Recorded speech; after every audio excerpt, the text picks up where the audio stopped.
सुप्रभात। बाबा कहते हैं, मेरे प्यारे बच्चे, किसी के लिए खुद को इतना मत बदलो कि तुम बाद में ये स्वयं सोचो कि तुम पहले क्या थे और आज क्या हो रहे हो। मैंने पहले भी कहा और आज फिर से कहता हूँ, तुम्हारे अंदर जो अच्छाइयाँ हैं, बुराइयाँ हैं, वो मैं जानता हूँ। कोई जाने या ना जाने, तुम्हारे बहुत से करीबी रिश्ते जो तुम्हारे करीब तो हैं लेकिन तुम अभी तक पहचान नहीं पाए हैं। हाँ, वो तुम्हारे लिए अच्छा सोचते हैं, अच्छे हैं, लेकिन कहीं एक पल के लिए वो जो तुम्हारी जो पहचान है, जो तुम्हारे अंदर के गुण हैं, वो तो देख ही नहीं पा रहे हैं और दोषों को गिनाते जाते हैं, जिस कारण तुम निराश हो जाते हो, परेशान हो जाते हो कि तुम्हारे ये अपने, जिन्हें तुम अपना कहते हो, ये कब पहचान पाएंगे। और तुम मुझसे भी कहते हो, बाबा कब पहचानेंगे लोग मुझे, कब समझेंगे लोग मुझे, और इस तरह से कब तक लोगों की बातों को सुनना पड़ेगा। बच्चे, क्यों तुम इन सब बातों को सोचते हो? वो पहचाने ना पहचाने, समय आने पर पहचान भी जाएंगे। तुम क्यों निराश होते हो? तुम्हारा साईं तो तुम्हें पहचानता है, तुम्हारा साईं तो तुम्हें जानता है कि तुम क्या हो। तो बहुत सही हो और अच्छे हो, कोमल हृदय हो, सबका अच्छा सोचते हो। लेकिन हाँ, कुछ बातें जो ऐसी होती हैं जो तुम ना चाहकर भी करना भी नहीं चाहते हो और हो जाती हैं, और वही बातें नकारात्मकता को बढ़ा देती हैं, तुम्हारे अच्छे कामों को दबा देती हैं। समझ रहे हो ना? तुम जो भी बोलो ना, सोच समझ कर बोलो। किसी से बोलते समय जल्दबाजी मत किया करो, क्योंकि जो तुम्हारे मन में नहीं है वो भी तुम बोल जाते हो, और बोलने के बाद वो बातें लोग पकड़ लेते हैं। तुम भूल जाते हो कि तुमने क्या बोला था, और उन बातों को पकड़कर वही बाद में तुमसे कहते हैं कि ऐसा हुआ था। तो क्यों ना शब्दों को सोच समझकर बोला जाए। जितना शब्दों को सोच समझकर बोलोगे, तुम्हें परेशानी नहीं होगी। और मैं बैठा हूँ, तुम कहीं गलत नहीं हो, कहीं कुछ भी गलत नहीं हो। बस कुछ बातें हैं जो तुम्हें संभालनी है।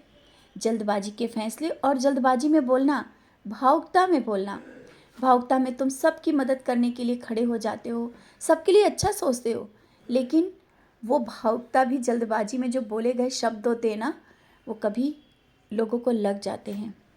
और लोगों का काम है कमियां निकालना, और वो कमियां निकाल भी लेते हैं। तो बस तुम दुखी मत हो। तुमने जो कहा, बोला, अपनी समझ में सही बोला। लोगों की समझ है, समझने दो। तुम मत निराश हुआ करो। तुम मेरे बच्चे हो, और जिस तरह से तुम मेरे भक्ति मार्ग के रास्ते पर आगे चल रहे हो ना, ऐसे ही चलते रहो। लोग तो तुम्हारी भक्ति का भी मजाक उड़ाते हैं, पीछे से ही, आगे नहीं बोलते हैं। आगे तुम्हारे हाँ में हाँ करते हैं, और जब तुम मेरी बातें भी करते हो ना, तो अनसुना कर जाते हैं, जिस कारण तुम्हें बुरा लगता है।